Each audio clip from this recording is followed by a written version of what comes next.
My name is Raymond or Ray J. Mish. My birth date is 4/24/25, and I'm going to be 96 tomorrow. And what is your profession? I am a owner and director of Mission Family Mortuary. And can you tell me a little bit about how you got into this profession? Well, it's a little bit of a long story, but I'll make it as short as I can. I was going to school one day, and was in the autumn, and like any 15-year-old boy walking to school, I was kicking the leaves off the sidewalk because they were from the big elm trees. And as I was walking down, I noticed that the owner of the funeral home was over to the left of me, and I made a remark that somebody should clean off these leaves off your sidewalk. And he asked me, he says, "Are you the man that can do it?" And I said, "It all depends on your price." So that's how I started. The second thing, after I worked for him a little while cleaning off the sidewalks, he had an ambulance. And I thought I was going to have a real whoopee time because he asked me to go on a call with him. I thought, Jiminy, you hear the siren, the speed, going through lights, even though there was only one light in town. And we got in the car, headed out, and I asked him if he's going to turn on the siren and the red lights. And he says, "No, this is a convalescence call." So my bubble was popped. So that's a little bit about how it started. And did you have any doubts that you wanted to continue doing this for the rest of your life? In my town, it was a small town. A funeral was a get-together. We had a great number of different ethnic people in the town. We had Germans, we had Polish people, we had Indians, we had black folks, we had all kinds of people. And he tried to scare me by asking me if I was afraid of dead people. Well, when we had funerals there, everybody showed up for a funeral. And I was involved in quite a number of them because my aunt and my grandmother who raised me, they went to every funeral because they knew everybody. So he took me upstairs, and there were swinging doors, and he pushed those doors open, and there were 4 people staring me right in the face who were on tables.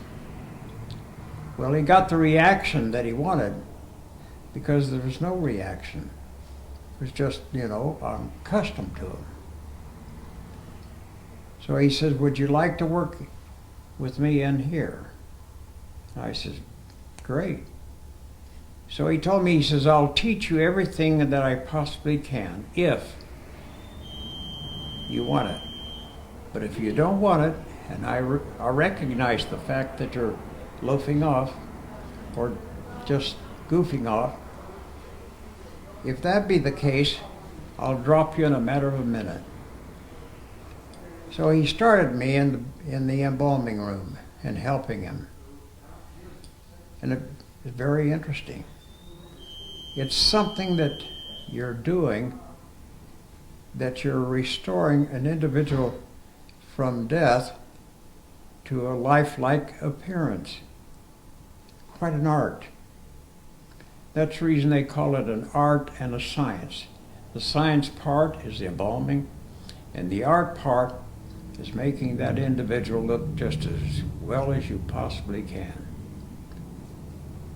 So shortly after that, at the age of 17, I went into the service, World War II. I served my time there, and I came to California for my education because I'd heard that they were the best universities in the world. And they were. Today, they're not quite as good as they used to be. So I got an education that I really appreciate. I had a licensed embalmer when I went to work for a funeral home as a part-time individual. And he told me the same thing that my boss did. I'll teach you everything I know if you want it. But if you slack off, I'm through with you. Seems like it's something that old-timers were real proud of being, and that good teachers. But they also didn't want to waste their time. So I was with the firm for quite some time. And I graduated from the universities. I took another study of embalming, which is a mortuary science school, California College of Mortuary Science in Los Angeles. And I graduated from there, took all my licenses from the state of California, and passed them. And then I came to Bakersfield, California. That was in January the 1st of 1947, and I've been here ever since. And I know a lot of people would or look at this industry as, and they ask themselves, why would somebody wanna do a job like yours? And can you kind of tell me what are some of the most fulfilling things that you've gotten from this job? One of them, I think, the job itself is really not a job. You have to experience death before you know what other people are going through with. Not how they feel, but what they're going through with. It's like a contagious disease. It crawls within you and in your heart that you're doing something that is so unusual. Taking care of dead people where they've been probably sick for ages upon ages, and restoring them back where they look like they're sleeping. It gets within you, because then you take the case, place it in a room, family comes in, and that praise that they give you, it's infectious, and it sticks in your heart. To me, I can't explain the real feeling that every funeral director gets, or a licensed embalmer that does all the work. I right to this day, appreciate going out to the embalming room and making a case up, making a person up where they really look like they're just stepping out of that casket. You get used to something like that. That praise that you get from those families. And believe me, you have to remember that they've laid in a bed for quite some time, sicker than they can possibly be. And all of a sudden, they come out of that bed. They have these gowns on from the hospital. They look terrible. Their hair is messed up. Usually men are not shaved for maybe days. sometimes they smell terrible, all those things. But still, when you get the body and you bathe it, you do all the cosmetics, take the clothing, put it on the best you possibly can, because it's quite difficult. It's a kind of profession that you're proud of. Now I've been a funeral director since, well, probably 1970, 69, 70, somewhere along in there. Coming to Bakersfield, fully licensed, I came as the manager of a small funeral home in Bakersfield, over on California, not California, but here locally, downtown. It was Armstrong Flickinger Mortuary, which is now destroyed. I started there in Bakersfield, and I'm going on 70 years, I think, here. So 70 years from 96, it's quite a few years. So with all this time of working in this profession, what has this taught you about death? What it's taught, I'm 96 years old. I tell everybody, hey, I've lived a good life. I've lived a very unusual life, because I came in Bakersfield as a manager, and I wound up owning a funeral home. I started in this business on $1,000. I had talked to these doctors because it was a former hospital. The osteopathic doctors had the hospital, and they moved out into a new building. And I approached them to buy the property, and they worked with me and even supported me after I bought the property. I started with, as I say, $1,000, and well, of course, I had other money that I put down as payment, because I had a home that I gave to the doctors. I had a couple of cars that I gave to the doctors, and a few other items that they took and put me in business. I did all the work myself. Washed the cars every time I had a funeral. Did all the arranging, all the embalming, all the dressing, all the paperwork, the whole works. But it was a lot easier back those years. It wasn't quite as complicated as it is today. There's too many federal or state rules and regulations that we have to abide by. So I guess you can say being an owner is altogether different. The responsibility that's on your shoulders, the insurances that you have to have, the people that you serve. I didn't tell you this one thing, though, and I want to. When I was in that embalming room for the very first time, and the gentleman told me that he'd take care of me if I wanted to learn. He says, I'm going to tell you one thing, though, Ray. He said, never, ever make a difference between people. Because you see, we had the Italians, the Germans, all of those different races. And you can understand in a small town, you don't make differences. It taught me one of the greatest things that I can possibly tell you. And that is, it taught me to take people as they are, people. No more, no less.